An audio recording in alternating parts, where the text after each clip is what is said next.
Well, hey, everybody. It is Friday, Good Friday, and it is the Kirk and Bill Show. We are hanging out together, and I want to just welcome you to the show.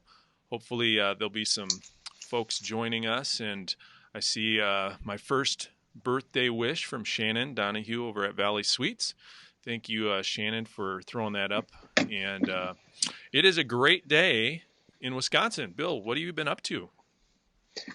Well, I've been up to what a lot of people that have young kids have been up to, staying home, because I am deemed non-essential, and my wife is an essential employee. So I've spent a lot of time at home with my two daughters and learning, doing this whole online learning thing, even at the 4K grade level, has been kind of a fascinating thing to take in. Zoom with a whole bunch of 4 and 5 year olds is a fascinating thing. So that's pretty much what I've been working on, and just trying to reach out to my clients and work with them and try and keep everyone going in a positive direction as we kind of afloat in this uncertainty of what's going to happen next. So that's kind of a rundown of the last week in my life, and I have a feeling that if you have school age kids, you're probably feeling the same way I am. Yeah, it's funny the Zoom call. My kids are doing Zoom for school as well, and of course the Zoom is opened a whole world of technological issues, and so that being my forte, I've been kind of doing the troubleshooting and IT and making sure everybody sounds and looks good. But Do when you know any? Do you know anybody that's been hacked? Because I've been reading about that. What do you know about that? I've only read online, and Okay. so our city council is taking some extra steps because it's been the city councils that seem to be getting hacked, and so we don't want that. But um, yeah, I don't want my kids to experience any kind of Mm, gross stuff that is right. apparently easy to pop on there. And I think Zoom has kind of made some changes. There's been some updates on Zoom, but it's fun to watch the kids that haven't seen each other for a few weeks get on and just kind of chat and stuff. So Zoom is a great resource. There's other resources too, but Zoom's pretty affordable. Um, Shara says to thank your wife, Bill, and Oh, I'm very thankful for my wife. as are I we. want everyone to know I'm very thankful for my wife. She is on call for this week, Tuesday to Tuesday. So last Tuesday over the weekend through this Tuesday, 7 days in a row, and has been quite busy at the hospital in town. So that's usually not a great thing when you're a surgeon, but nice to know that the hospital is operational Mhm. and continues to move forward, even though we're kind of in this weird time zone where certain things are shut down, and but it marches on. So Right. it hasn't shut down completely, even though there's been the move to telehealth, and they've preparing for what potentially could be coming our way yet. As of this morning, the newspapers are reporting that there's 2 confirmed cases in Polk County of COVID-19, and Yeah. from what I gather, there's probably more. I've read articles Yeah. of people that seem like they've recovered from it already, even though they never had a positive test, and that kind of speaks to the lack of testing that I think a lot of people are frustrated with right now. Yeah. From kind of governors on down of states saying until we have more testing, we don't really know who's sick. We don't know who's gotten better, and I'm just hopeful that those things can hurry up and get here, because that would take a lot of the kind of scariness out of this, to know how many people actually have been infected that don't even know they're infected, Yeah. I and think, have already have the antibodies, and hopefully are good to go. right. Yeah. Hopefully it's not a recurring illness Right. that mutates and things like that, which is always which a we don't scary which we thought. don't know yet. With most viruses, I think, as Dr. Fauci, who has become something of a legend now, Hmm. as he stands up there with the president. But he said it. His words, and I'm paraphrasing here, are that it would appear unlikely that you could get reinfected, but you don't know, because we don't know, because this is new. So Yeah. who knows? So your wife is a surgeon and she's doing more elective non-COVID type things, which is a good thing to hear because a lot of people are very afraid to go into the doctor for anything other than Well, COVID. just to be clear, all elective surgeries in the state of Wisconsin have been paused. So that was part of the thing. So there's no Not elective elective, but surgeries happening. emergency Surgeries, right. So she's a general surgeon. So appendicitis, that sort of things, if your appendix needs to come out, or you're not getting a facelift this week. Correct. You're not getting that done. You're, orthopedic. So you think, okay, my knee is degenerative and I need all that stuff has been pushed off, hernia repairs, those sorts of things that are not life threatening, that could wait a few months, stuff you've been living with that you want to get fixed. Those kind of things are all paused. And, that's actually a scary thing for hospitals, because that's a big revenue maker for many, many, many facilities. And I just read that Mayo Clinic, the largest private employer, largest 63,000 employees they have, all 63,000 are taking a pay cut through December 31st. That's read incredible. That in the Rochester Post Bulletin.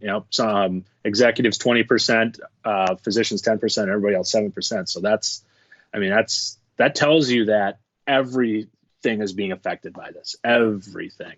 The Mayo Clinic is like this amazing thing, and they're being hit hard. And so many people are relying on places like the Mayo Clinic for their rare diseases, their cancers, or things like that. Right. And hopefully that is not being put off so much that people are losing that battle. That's a scary thought. My father-in-law spent 10 years down at Mayo Clinic, and they took a disease that could have easily taken him sooner, and he had a very good quality of life for a long time before he eventually was taken. But the people down there have 100% respect. So good luck to them, and we'll hope that this moves fast forward. So over the last week, we did not have shows.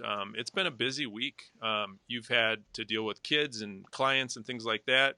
Right. I feel like every day I'm as busy as I was before this whole thing went, and the difference, which is good. Yeah, it's not all billable. We had an election. So that's not good. Oh, we had an election. We did. Oh, are you? So I had. How does it feel running for office and having to wait like a full week to get any results? It's bizarre. It's bizarre. I'm just glad that we had the election. I know it was pretty controversial. There's not 100% consensus on whether it should have gone forward or not gone forward. I've listened to both sides. I have empathy for people who didn't have the opportunity to vote for whatever reason, whether they didn't get their ballot in the mail, whether they waited too long, whether their ballots were messed up, because I heard some people didn't get a witness, and then that switched maybe. There's a lot of things going on, and it was a pretty messed up thing. But the one thing that I stand by is that in America, the peaceful transfer of power is really dependent upon elections. And if we can't do elections well, and we don't allow ourselves to have elections even in the midst of crisis, then we're going to fall into chaos. And I think that the Supreme Court of Wisconsin and the Supreme Court of the United States recognize that. Was it a perfect deal on either side, Republican, Democrat? Both held out for their positions, and I think that the right decision was ultimately made. Milwaukee, man, that mayor should be fired. He went down to 5 polling places from 180 some polling places, which is a wretched thought. Our polling place did fantastic. I got an update from the city administrator, and he was very pleased. Everybody went in 2 at a time at the most. There was a short waiting line, and they served over 150 people voted, and maybe more. That was midday that I heard that. So, and record number of ballots. So Monday at 4:01, they get to crack open and start counting. So we should know by Monday night if I'm mayor, if Arnie's mayor, and who the city council will be. So and we had some statewide election stuff too, and big statewide it'd be interesting. Stuff, Yep. So, I'm not going to really weigh in on voting as far as whether I think that was the right thing to do or not. That's not, thankfully I don't have to make that call. It's incredibly difficult, but I will add this, that it seems, and I pay attention to both Minnesota and Wisconsin, right? That because we're right on the border and we're in the TV market for Minnesota. So when I watch updates, I get Governor Walz from Minnesota more than I get Governor Evers, and it seems to me that the message in Wisconsin is just not clear. Voting, it was confusing. It was first, let's do this, then let's do this. We're not going to do that. It's going to go forward. It's not going to go forward. And I just encourage everyone to look around in this time. If you're a business owner, if you lead a nonprofit, if you're in any sort of leadership, and think about the clarity at which you're communicating and see what being unclear in communication does. It creates chaos. Yeah. Is what happens. And we saw that in the election. There just was not, no one really knew what was going on. Does your absentee ballot need to be postmarked? If there was some talk of emailing things and printing them off and sending them in. And when you get this chaos and you don't have clear, concise communication, it turns into a disaster. I mean, I don't know.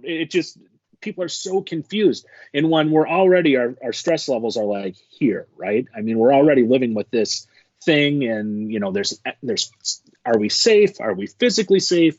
Economically, are we economically safe? And you start putting that all together with voting, and wow, what a weird week. And if you're in business and you are in charge of anything, or you're trying to manage clients or employees or whatever it is, waiting till the last minute is never a good idea. And it's horrible. We watched a last minute play, which some could argue that it was for the safety of voters. Some could say it was a political move.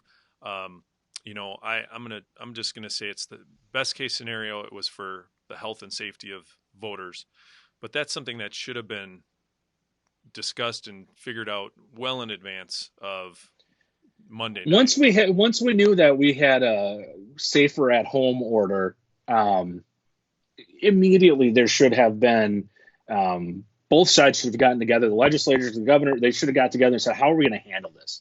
And I probably, the hindsight being 2020, I could probably think of 10 ways that would have been better to handle it than we did. So it's just kind of one of those things where, what we can do is we can learn the lessons from it, right? There's no use complaining about it. It's already done. I hope and pray that people didn't get sick while they were voting, because that would be horrible. Yeah. But let this, take what lessons you can learn from it, and you have to communicate clearly. You have to have plans in place. You just can't, as a business, as a leader in any organization, you can't just puke something out at the last minute and not expect people to have whiplash. And that's kind of what everybody had. It's like whiplash. Are we voting? Are we not? What do we do? And it's not good. It's not, at the end of the day, hopefully things, many people got out, and who was going to vote was going to vote, and, no one got turned away, I hope. But man, what, just the clarity has, in my opinion, just not been there on, kind of this whole thing. And I'm trying to grant a lot of grace, right? I'm trying to say, we're going through something that we've never gone through before.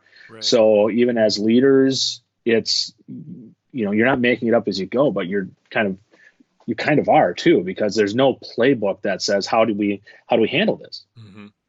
There just isn't a playbook. Yeah. Well, I put up a little note from Leanne Waterworth. She said that a lot of things have been unclear: stimulus checks, unemployment availability, voting orders, and we can talk about some of that stuff.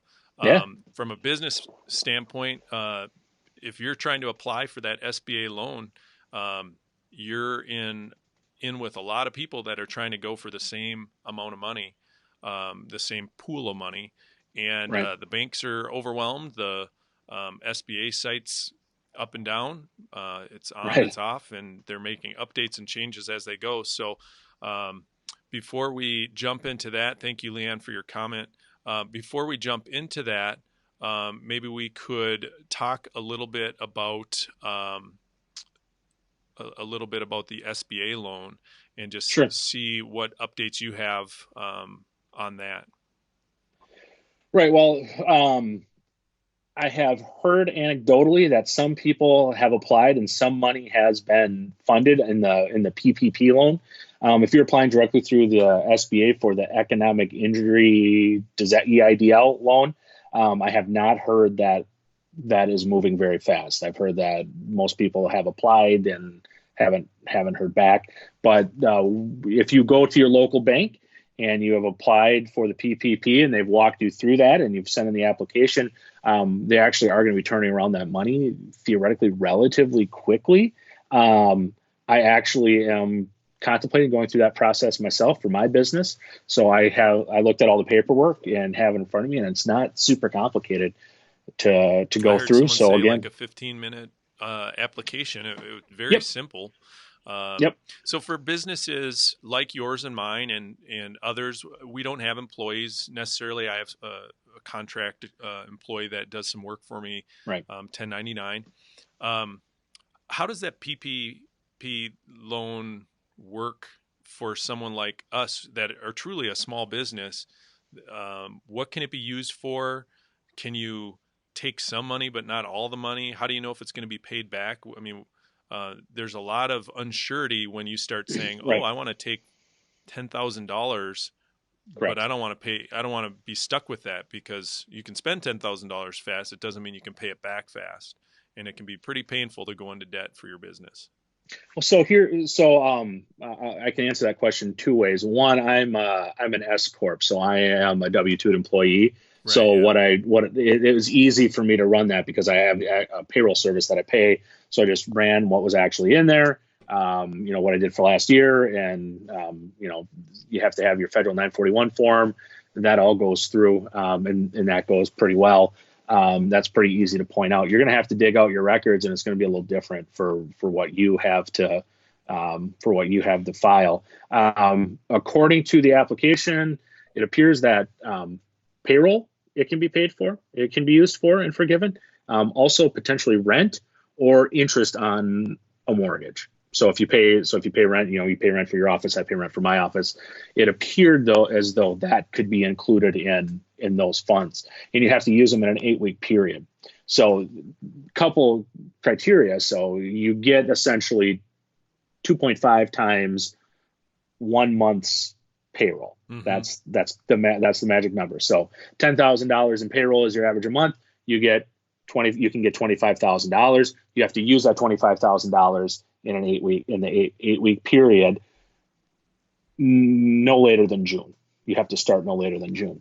So actually, one of my clients, who also happens to be one of my very good friends, is applying for it, and he got approved for a big number because he has a big payroll, Mm-hmm. almost $100,000, and his business is on one that would be not essential or has been affected by the shutdown.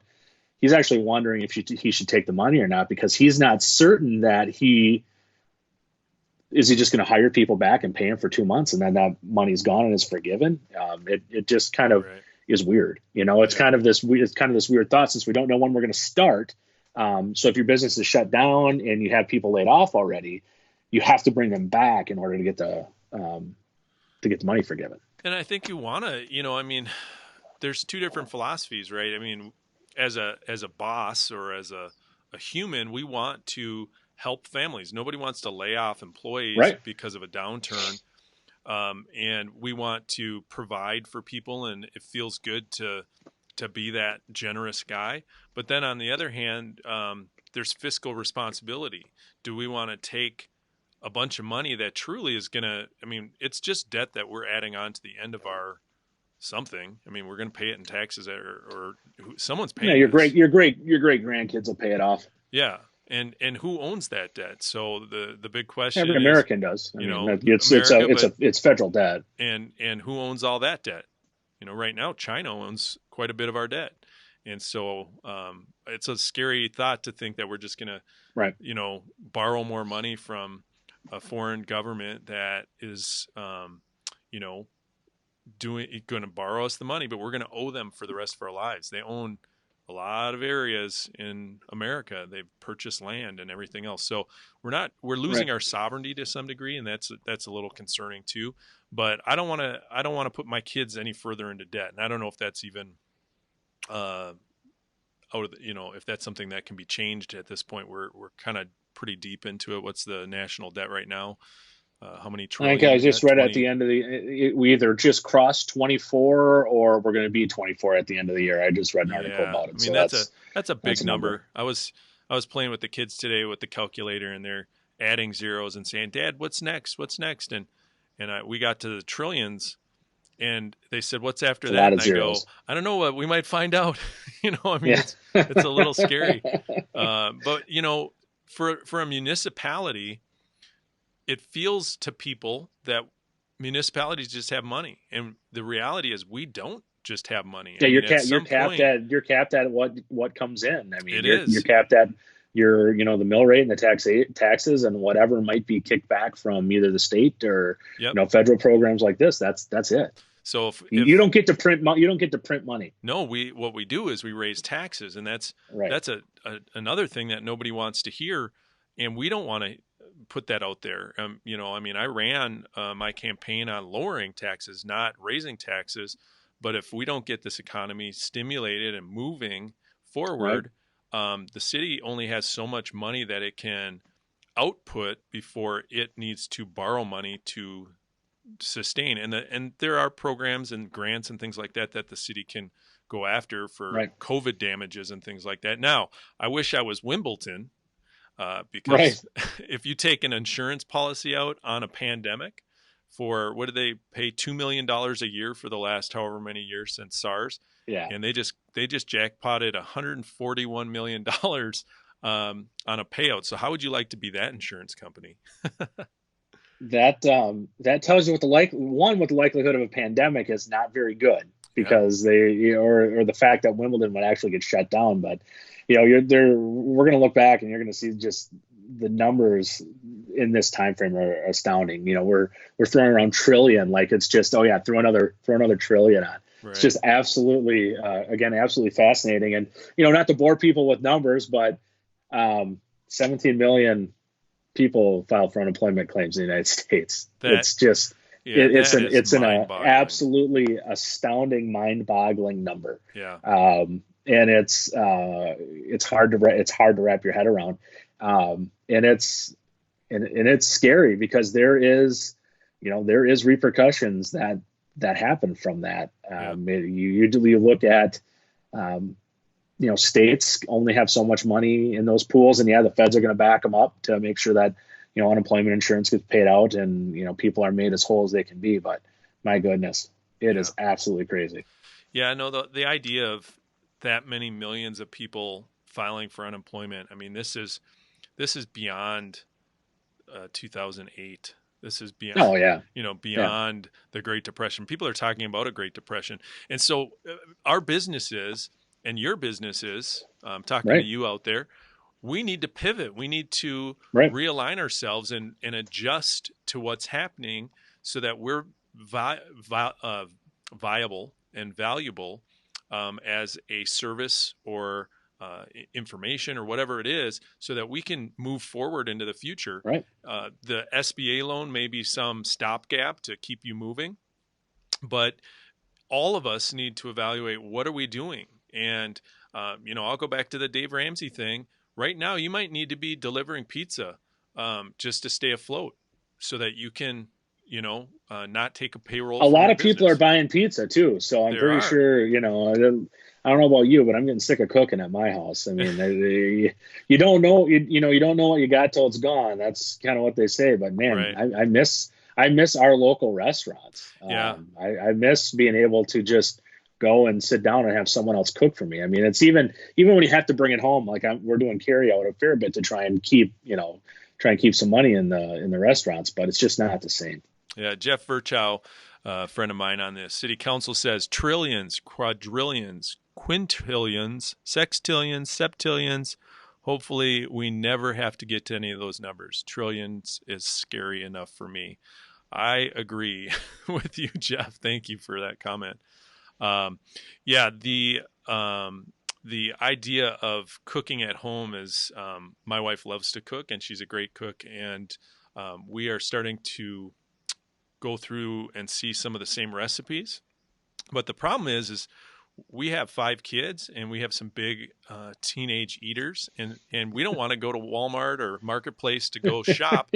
and what we Right. thought was enough Right. food is starting to get a little thin. So Monday we were lucky enough to score one of the pickup spots, and we're gonna be able to pick up some additional food.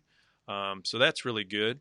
You, be- But yeah, it's you, no fun. you better put in a big order. Yeah, I think she does. I think the last one was, $300+, and There you go. I have no concept of how much the kids eat when I'm home and they start just munching on things. I get crazy. I had 9 brothers and sisters, so if my mom's watching, you know, as kids we had to ask before we ate because that might have been dinner. There wasn't a lot of snacking, but we went through tough times back in when I was a kid, and with 10 of us, a lot of time we were not eating steak. But tonight, because it is my birthday, I am having steak, and so I'm excited about that. There's a couple more comments here. And happy birthday to you, Mr. Kirk. We're glad that we get to celebrate with you live on air today. Yeah, no, it's great. And for a birthday present, hopefully y'all voted for me, and on Monday I'll come and open my birthday present up, and it'll be a new hat to wear, and it will say Mayor of St. Croix Falls. If that doesn't happen, I will gladly call my competitor in the race, and someone that I've sat next to for the last 2 years, and I will congratulate him, and then I will go back into private business. And then you'll be smiling ear to ear, not having to deal with it anymore. Yeah, no, I'm happy to serve, and I'm excited for the opportunity, especially in this crisis right now. I think that leadership is a big necessary thing. But voters get their say, and I'm super enthusiastic for. Hey, they've had their say, right? I mean, it's just a matter of counting. Now it's just a matter of counting. So Leanne says again, we are one of the 17 million who filed for unemployment, but we have yet to see a check. Oof.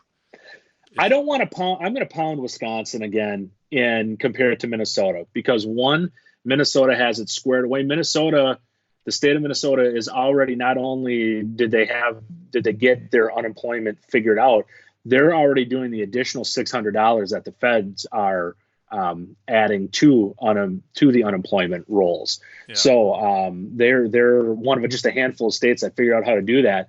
And I'm really wondering what the heck is going on in Wisconsin. Like we didn't see this coming. I don't know why the different, why the assembly isn't working with the governor and why we couldn't get this figured out.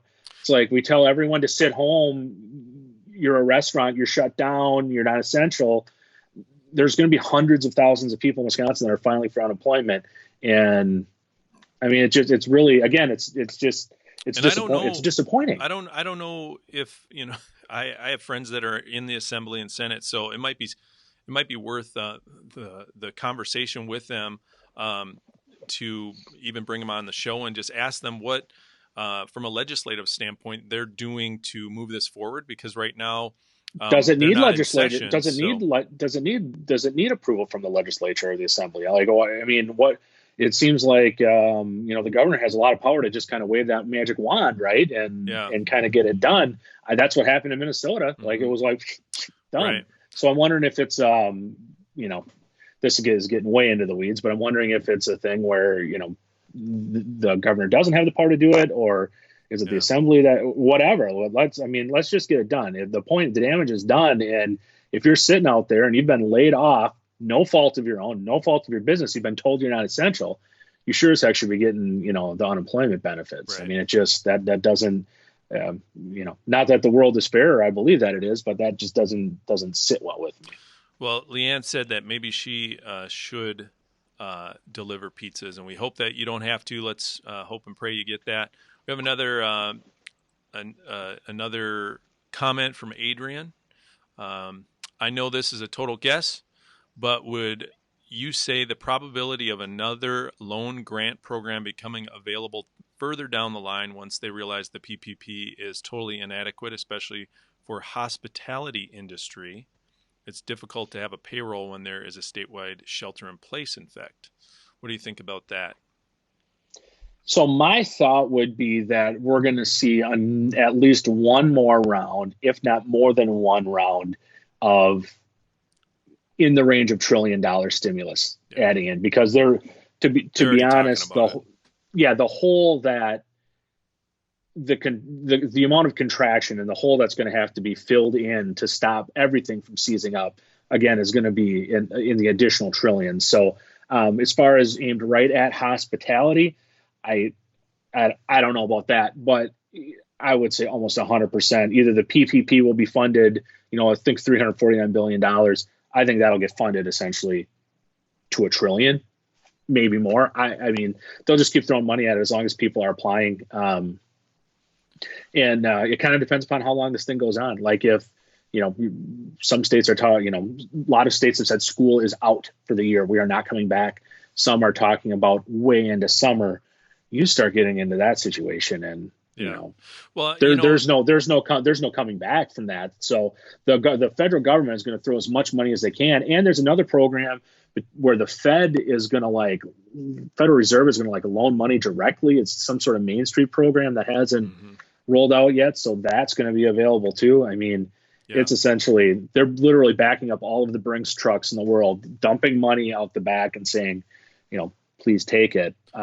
But who knows if it's going to be enough. I don't know what Adrian's business model is or what kind of hospitality he's in, but I was just listening to restaurants. He's a restaurant owner. Okay, so restaurant in restaurants down in like the Minneapolis area that rely on Gopher football, or in Wisconsin. You get Gophers, Vikings, all those big weekends where you have stuff. They're hurt. So you just take that one thing, the Final Four, college football, NFL, NBA, and you take out all those people, and that is going to have a trickle-down effect that is going to affect so many different industries that rely heavily on people coming into their place. So if you own a restaurant, right, now is a great time to reinvent the wheel if you can. Not everybody can, but a lot of restaurants are trying to figure out how to do deliveries, how to do curbside pickup and really focus on that.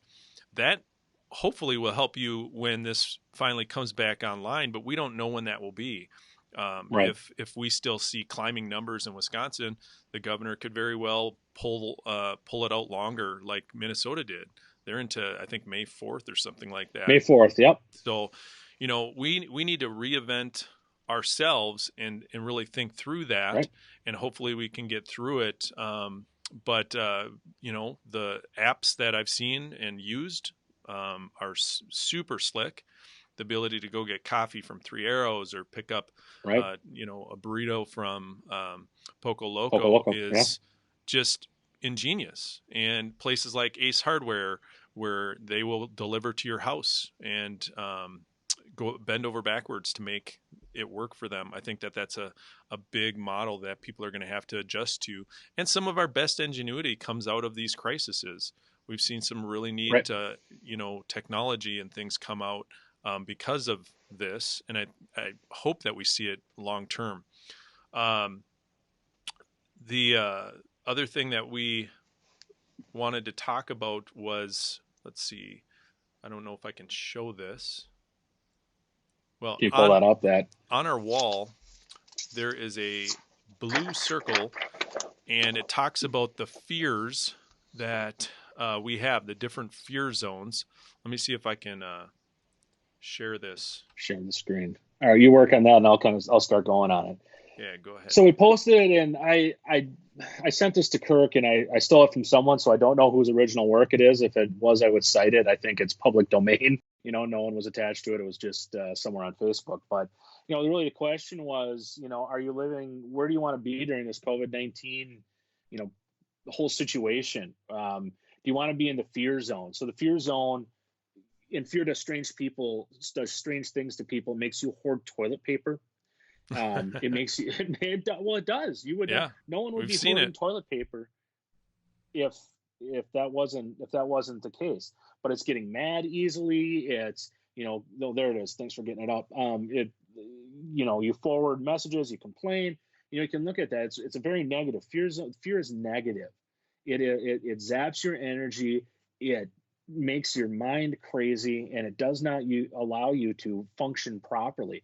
It really pushes you to make bad decisions.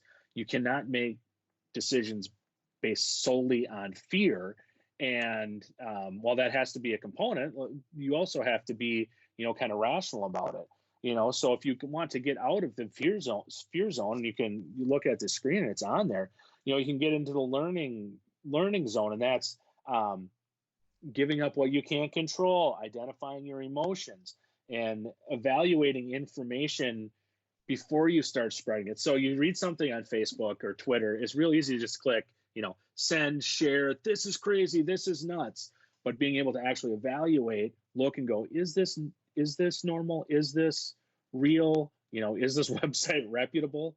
I've seen some crazy stuff out there. So I think it's destructive to be on social media too long. I mean, like, correct, 100%. It can bring you down. You can get into a depression, a funk. You can like stop caring, and you can tell it's ramped up in the last 3 weeks. Just watching the comments of how people react and what they're willing to say. There's a lot of anger out there, and so it's concerning. Yeah. So absolutely, get outside and walk. I mean, maybe not go to the state park. I posted something on my mayor page about going to the state park. It's still open in Polk County, but there's a lot of people who are not happy about that. But we need to get outside. We need that fresh air. We need some vitamin D. We need some sun, and it's healthy to get that. And quite honestly, just physical exercise. Because if you are stuck in your house, and I got to tell you, I'm looking at the weather forecast for the next week, and it's like maybe a snowstorm. Maybe 35 degrees for a high for 4 or 5 days, and it's just like making my skin crawl. Because I have to get out and you just have to move a little bit, otherwise you go nuts. If you just sit and stare at your phone, stare at your computer all day, and look at Facebook and read all the stuff that's going on, you will go nuts. Yeah, I mean it just reinforces and reinforces and reinforces, and it's horrible. But as you work your way through this, and we talk about pivoting, and we have from the very beginning, you talked about leveling up and adding new skills and figuring out new things. You get in what this graphic shows is that they call that the growth zone, and it's adapting to changes. It's finding those zones that you can get better. It's thinking about others and helping them. And we've seen some of that in this crisis too, like just locally, people that are sewing masks and dropping them off. And I even have a friend, Mike Miller, who works for Tempur Sealy, the gigantic bed manufacturer. And he sent me an email that I was able to forward on to different contacts. But they're creating beds and masks and all kinds of stuff for these pop-up medical facilities that are happening. I mean, and this is, and they're right in the email. It said, we're not looking to profit on it. We'll sell them to you at cost. And there's a lot of people that are stepping up and trying to take care of each other, and that's what gets you through this. That's what's going to get your business through that. Taking care of your employees, taking care of your community, taking care of your family. And when you start to do that, you're not kind of dreading you're not just living with the sense of dread of like, oh no, what's going to happen. Start going, okay, we are going to deal with this. We're going to get through this. Hopefully we don't get sick. If we do, we're going to have to deal with that anyway. You can't control that. You can wash your hands. You can stay home right now. You wear a mask when you're in public. You follow the CDC guidelines. Do all of those things. But beyond that, do your pivot, level up, use your talents to better your community, to better your business, and build happiness in your life, and work towards something that is bigger than just you and your worries, and you're going to be, in a lot better shape. It's Good Friday, and I know you celebrate Easter like I do. It's a big day in our faith, and it's something where you've talked openly about your faith on this podcast, and we come at it from the same perspective, but that's kind of what is helping me get through this and not be crazy. It's helping me get out of the fear zone and into, kind of the growth zone, is that I do believe in a higher power, and I do believe in those things. And that is a very, that's a comforting thing for me. And that's what's allowed me to move forward in this and not be stuck, because you can get paralyzed easily right now.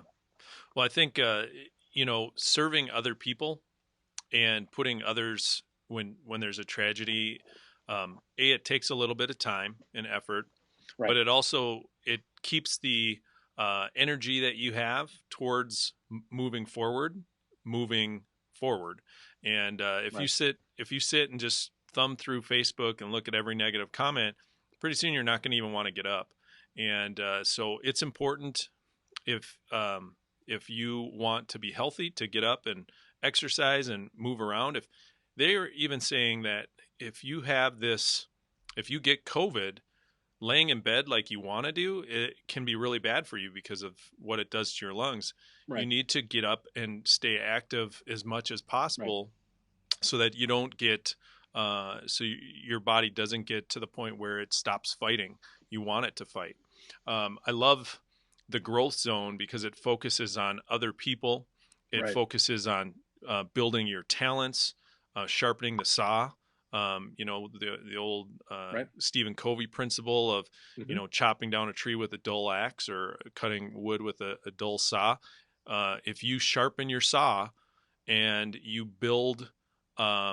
you build that into your routine that before you start cutting, you work with a sharp instrument. You're going to double your productivity. You're going to work much less hard and get more done than if you just grab the saw or the axe and start chopping away. So focusing on that. I don't know what book you're reading right now. If you've got a book or a podcast that you're um, consuming, but I've been listening to a lot of really great podcasts, and I'm still chomping through Brandon Bouchard's book, and just trying to level up everything that I'm doing. Right. And the other thing is getting together with other people. Like Bill and I have these conversations. I was on Ben Dryden's show yesterday, and Ben's a good friend of mine. He's hopefully going to come on our show. He's a guy that took an idea and he went above and beyond. He has over 15,000 subscribers on his Facebook page, and he is delivering the news in a unique way that nobody else has figured out. Right. And I love our hometown papers. I love the reporters. They're great people. Yeah. But right now they are scrambling because no one's buying paper. And when I had that conversation with Ben 3-4 years ago, he said, at some point, nobody's going to buy paper. And I said, oh, there'll always be someone who buys paper. Well, right now, there's really not. Nobody wants to touch it. So, Right. subscribe to the local papers. They've got online things. They're trying to figure it out. Support those guys. They really do provide a value to bring They that do. local news. And Sitting in those city council meetings oh until my 11 o'clock, goodness, and making sure you're covered. that's They right. do a great ser- They do a great service for the community, no They doubt. do. And it's cheap, I mean, you can get an online subscription for, Yeah. just a tiny little bit of money, but it supports them and their Yep. readership and things like that, and helps pay the bills. So support them. For But sure. that's thinking outside the box, and so I'm imploring those individuals, and I've talked to at least one of the papers. Both of them in the past, but just recently, just encouraging them to look at how they can level up and bring it online, redo their website, integrate some video, do live reporting, or just get it out on Facebook like in real time, because waiting till the publish date for local news is no longer acceptable. 3, 4, 5, 6 days later, Yeah, too late. Yep. it's no longer interesting. So that's the chart, and I Yeah. appreciate that. There's a lot of other. Let's see if I can hit the right button there. There's a lot of other things that we could cover, and we want to make sure we're valuing everybody's time. Thank you very much for being a part of the show. We didn't really, we kind of jumped into it today and didn't say who we were, so we should probably do an extra Ah, of who we are. But thanks for watching the show. This is the Kirk and Bill Show. I'm Kirk Anderson. I own a small business in St. Croix Falls, Wisconsin. I do technology and marketing. So I build websites, manage Facebook and social media for clients, and all intertwined in that. And what I'm really focused on right now is doing a really good job of video production for businesses to help them stay connected and to tell people that they're open. And so if you have a need for any type of marketing, video, or website, give me a call and I would be happy to help you out. Bill, take it away. And I'm Bill Teese with WJE Company, and I'm a small business consultant. And if you need any advice, just give me a holler. I'm happy to help you out. I'm on the board of the Falls Chamber of Commerce, vice president, trustee at the St. Croix Regional Medical Center. So have a lot going on, but any way that I can help you out, please don't hesitate to give me a holler. All right. And with that, thank you everyone for being a part of the show. I look forward to Monday coming in and giving some big news on probably Tuesday because it could go late, but look forward to next week bringing some additional news on what's going on in the city and how we can continue to move our businesses forward. If you have questions or comments or would like to have a special guest on the show, please use our Facebook page to send us a message and let us know if you have someone that you think would be a good conversation to have. And beyond that, if you have any questions or comments that you would like to share offline, just message us. We'd be happy to answer those and give you our best advice. And we look forward to talking to you later. Thanks, everyone. Have a great day.